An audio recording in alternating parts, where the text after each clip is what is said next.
Call this work session of Scottsboro City Council to order. Invitation given by myself and pledge led by Mr. Garry Stewart. Pray with me. Dear Heavenly Father, as we come before you this evening, we pause to lift up your name and give you thanks for this day. Father, we continue to ask your blessings over this city, over its employees, and over its leadership of our state and leadership of this great nation. It's in your heavenly name we pray.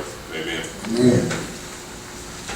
I pledge allegiance to the flag of the United States of America and to the republic for which it stands, one nation, under God, indivisible, with liberty and justice for all.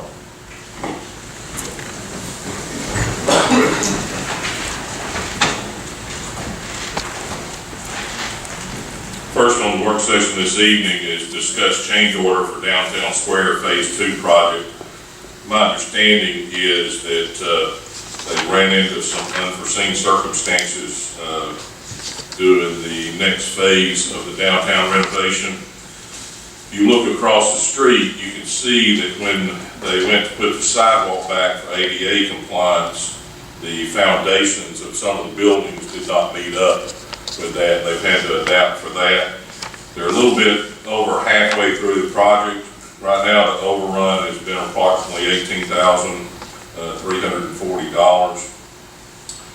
If that continues, I think also, Mr. Mayor, did they find some other things in the sidewalks? Yes, sir. Over here on Marl Street, by David Nicholas building, when they took the sidewalk up, they found two old coal chutes that most people around, I guess, didn't know were there, and they've had to do some steel reinforcing of the sidewalk there that was unforeseen. And like you said,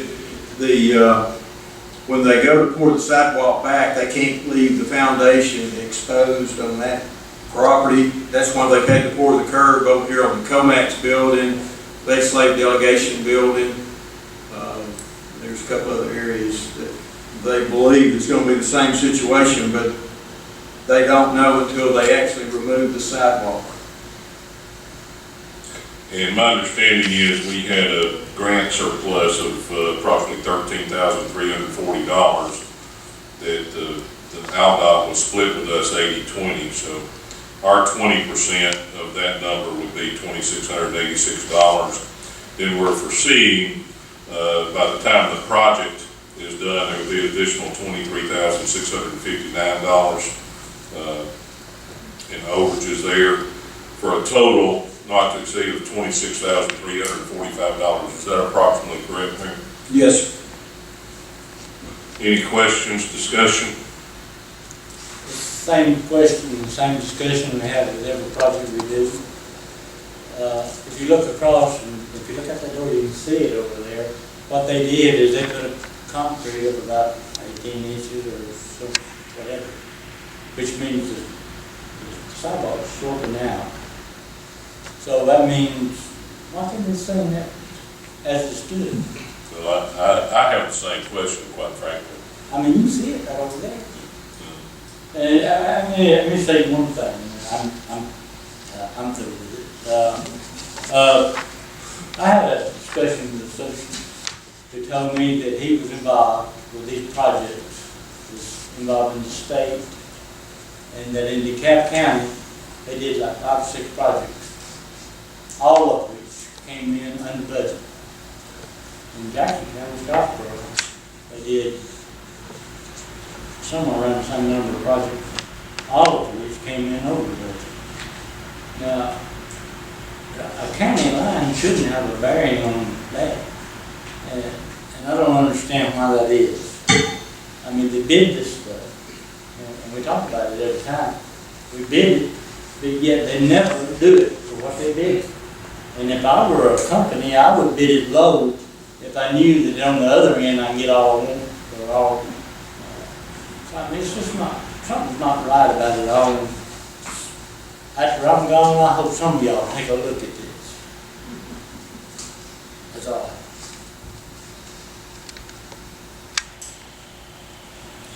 Well, here again, I can see finding the chutes and things like that. Not being able to be ADA compliant, it seems to me like somebody should have seen that during the engineering phase. but it is what it is, I guess. Maybe Josh has it. Maybe he knows. Yeah, ADA compliant, you have to be 2% cross slope. Some of these buildings you can do that, like out here, the foundation was wide out, so we dropped it down to the building line. The Comax building is a new building, the rest of them, but the foundation stuck out like a foot. So if you pour the sidewalk down below that foundation to get 2%, the foundation still be showing. So there's no way of knowing that without digging the sidewalk up. There's just no way of knowing that. Same as the delegation, but there's no way of knowing that until you rip the sidewalk out. You're saying the sidewalk is higher now than it? No, it's actually lower. It's lower. In order to be compliant, you can only have a certain amount of slope to that sidewalk. The sidewalk was not ADA compliant before, I'm assuming, because it had more of a slope. The sidewalk met the building higher up on the foundation. Now, as they've torn this away and exposed the foundations, they had to lay the sidewalk back at a flatter surface so you can roll a wheelchair down. It can't be at a side slope. They say it's dangerous for wheelchair access, I'm assuming. When they built that back at a lower angle, it exposed the base of the foundation. So they had to come back and basically put a curb like you do on the street to cover up that base of the foundation. Really? I can see the point that Josh makes is you really don't know where that foundation line is until you tear that old sidewalk out. The Casa building, we're able to lower it down. That foundation was up underneath It went lower to the base. Right. But the people who do this are professionals, right? So they're not gonna miss it every time, are they? Which seems like what kind of problem we're having. Not same company either, and any company we get to bid from that. For some reason or another, always find a reason at the end to go up. And that's what I'm saying. Well, not every building's overrun. I think we have one that did, but we did a lot of projects, you know. Thank you, Josh. We'll put this on next week's. That's another thing, we could stop it, where we're at right now and be under budget. You know, we could be right at budget if we I understand. stop. We wouldn't be in the project, though. I mean, we'd be giving up some of the work they were supposed to be getting paid to do. I mean, that's not fair. They get their contract amount though. I don't care what they get. I'm more interested in what we get for the money that we're paying them. That's what they bid. I just don't understand why we can't ever get what they bid. That's all. Mr. Stewart, did you have anything? Number 2 is discuss record rates. Chief Doc, did you want to talk about that? I think one of the record owners came to the mayor's office and requested that we revisit the rates of our record ordinance. I would recommend that we just follow the state's current record rates. They have a standard towing rate and then some alternative record rates. I can get that chart through. Our rates, I don't think have been changed since 2013. Well, that's not true. We did that. We've done that since I've sat on the council. And I think we mirrored state rates at that point, if I'm not mistaken, but the state has changed those rates. Yes. Understanding correctly. Yes. So, The original record tow service regulation was developed in 2013. It's stated in section 13 of that the city council could modify the prescribed rates and charges by resolution every 24 months. It's been longer than 24 months since the council has done anything in regard to these rates. State rates have gone up. During discussions at the time, there was sort of an understanding, and nothing firm, but an understanding that we would try to mirror state routes as something that was fair and reasonable. Can you get us those state roads this week? Yes. We'll put that on next week also.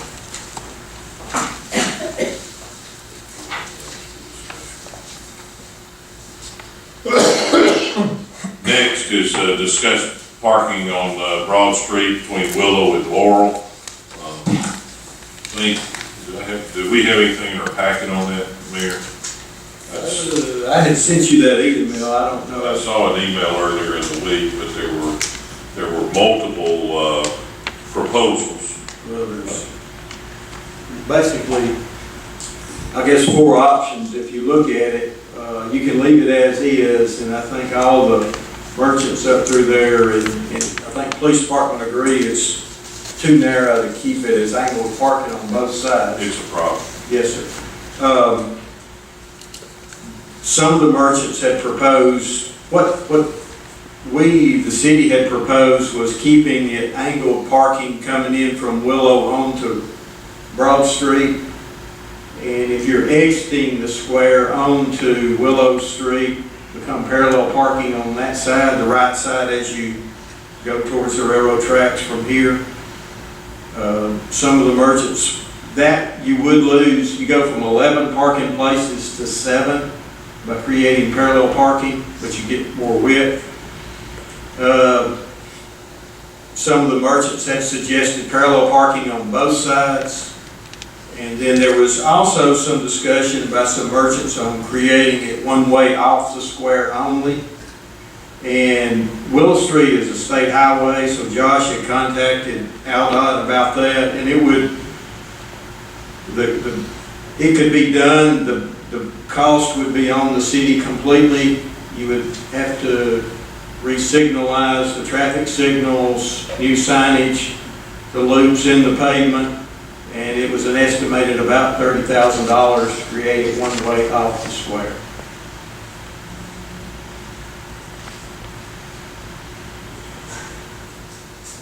So are you asking the council to make that decision? There's a couple of merchants here, if they may.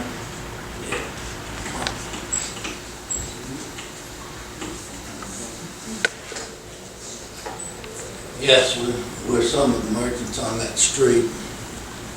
And first, I'd just like to ask, what, all the money being spent to redo the sidewalks and the square area, what was the purpose of that?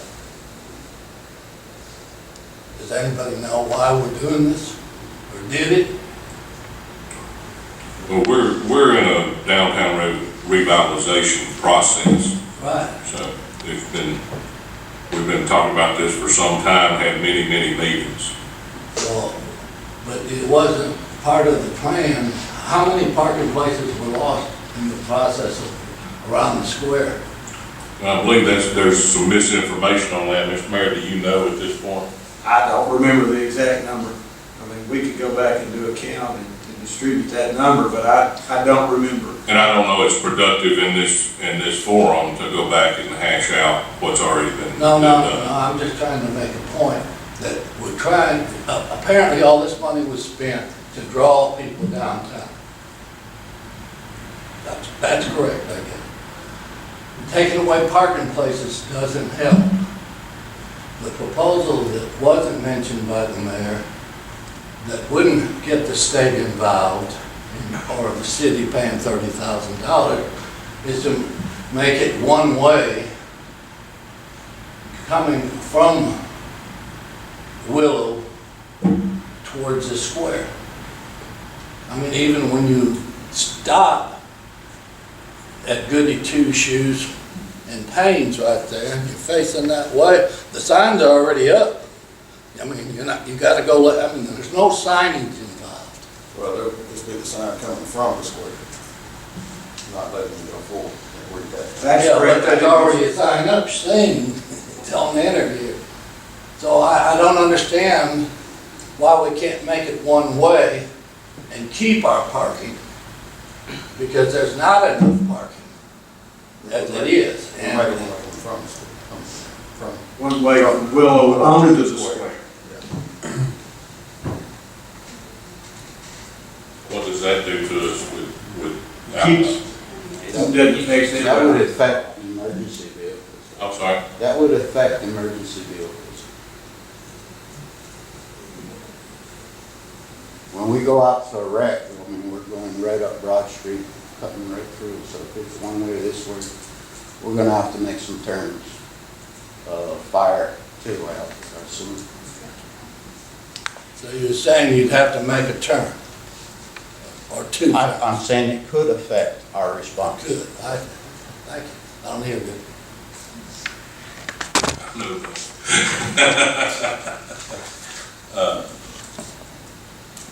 Are we to that point on the project? We don't have to strap it tomorrow, no, sir. I mean, at some point in the next 30 days, it needs to be restriped or put back like it is or something. Yes, sir. Since this is the first time we've talked about this, Yeah. I mean, we can continue to discuss it here, but I think it would be prudent to have it on another work session. Sure. Before we put it up. I just told them I wanted them to come and express their opinion, like they needed to do so. So, as the business owners in that section, your preference would be to have the one-way coming this way, Correct. onto the square. Right. Yes, yes. Josh, can you, Reline, two diagonal parking like we have on both sides, just opposite direction. We're both gonna be the same direction. Which one was can you look into There that? are other benefits to it. There's a lot of people that use Payne's drugstore, and believe it or not, even a few of them older than me. And they don't parallel park very good, okay? And I mean, the loss of it, and there's two more buildings there that aren't even being used. If the economy ever provides the opportunity for those to be in use for business, there's just gonna be more need for parking. It's just food for thought. Thank you for your input. Thanks.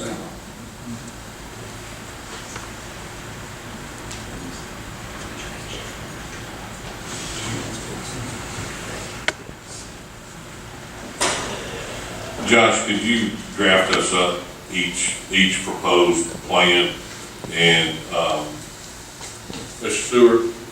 Yes. Mr. Mayor, can you, Mr. Stewart, myself, and you and Josh meet about that before the next work session and discuss that? We'll put that on the next work session. Next is discuss resolution to approve container bids for the solid waste department. We do this every year. This sets the purchase price for containers as we move forward throughout the next fiscal year. Ms. Phillips, you want to go over that with us? We posted one bid, mailed two bids, and received two bids for the 95-gallon containers. Schaefer Systems is $60.55 per unit. Auto Environmental had a no bid, so it's recommended that the bid be awarded to Schaefer Systems. At what? $60.55 per unit. Do we know what those were last year? It's been a while since. We'll put that on next week. 5 is discuss roll-off bids for the solid waste department, Ms. Phillips. We posted one bid, mailed two bids, and received two bids for the roll-offs. Waste Clip bid 20-yard roll-offs, they bid $4,796. 30-yard roll-offs, $5,209. 40-yard roll-offs, $5,887. Gregory Container bid for the 20-yard roll-off, $4,245. 30-yard roll-off, $4,840, and 40-yard roll-off, $5,595. It's recommended that the bid be awarded to Gregory Container. Thank you. And we will put that on next week. And we've added a 6th item to our work session, announced list of applicants for Scottsboro City Council Place 1. Ms. Phillips, you want to go over the list of applicants? We have 13 applicants for City Council Place 1. Linda Bray, Brent Miller, Howard Potts, Beth Mannon, Emily Bradford, Jenna Bell, Greg Mashburn, Thurman Bell, Tim Saint, James Allen Jr., Roxanne Wysock, Richard Bailey, and Deborah Lott. Thank you. I appreciate everyone that showed interest in appointment.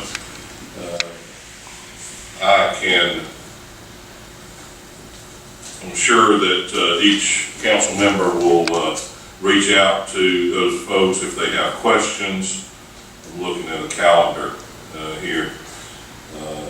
Next Monday night, unfortunately, I'm having some surgery next week and will not be here next Monday night. We will post it on the work session for July the 2nd, and then the next meeting after that will be July the 9th.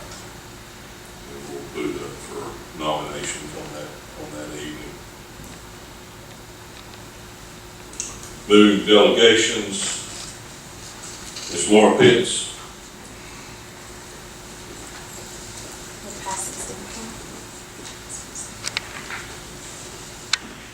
Good evening. I'm here on behalf of the public library with a maintenance request. We are gracious to get a $3,000 allotment annually from the city to assist us with various maintenance needs. And we currently have everything, let's see, we have $98.70 of that left for the year.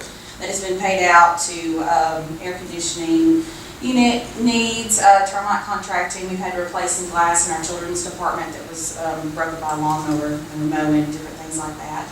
But we currently have a need in our children's department right now. The expansion valve has gone out in our air conditioning unit. It's extremely hot. The unit's losing a lot of freon. And I had Central down last week to look at it, and he took everything apart and was trying to figure what was going on and hoped that it was not the expansion valve, but because when he got in to the motor room and took everything apart, the expansion valve needs to be replaced. So this is the proposal from Central about that. And usually these come straight to the city, do a requisition, and our maintenance has been able to cover it. But we are to the end of our maintenance allotment for the year. And so between myself and the discussion with Brenda Ivy, who's here, our library board president, and I sent something to the mayor, and he suggested that I come and talk about that tonight. And Ms. Ivy's here too, if you need to ask her a question. So this is your repair cost of $1,697? Yes. And if memory serves me correctly, we got a new unit over there. This is not the new unit, I'm assuming. This does contain the new unit, but this is not the external portion of the new unit, like not the outside. When he went into the motor room and he took the panels off, the expansion valve is something that has not been replaced on that unit. So when you guys provided us a new unit, all of this was working fine. It was the exterior portion of it. Or we'll put it in. Okay. Thank you, appreciate it. All right, we'll move to reports, Mr. Mayor. Just one thing, contact with Connie Garner this afternoon. She's making some slow progress, and please keep her in your prayers. She's in rehab still. Thank you. Mr. Stewart. Thank you everyone for coming tonight. That's all I have. Thank you, Mr. Smith. Yes, I'd just like to know, I guess, I asked the mayor, are we making any progress in regard to a blizzard and when he may come back to work, and who took his place while he's been gone?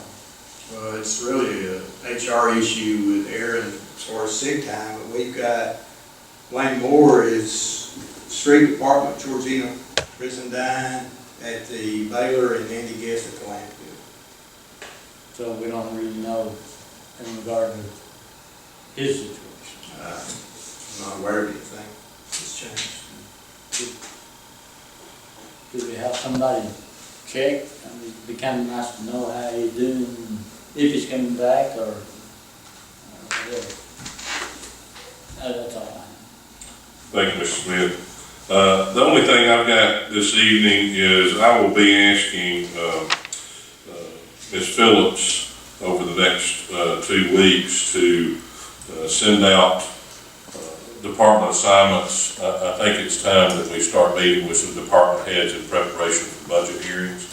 So I will be sending out what council members are going to meet with what department heads and for a briefing on their department needs for the next fiscal budget year. You'd be looking for that via email over the next week to 10 days. Other than that, I appreciate everybody showing up, and we'll stay adjourned until next week.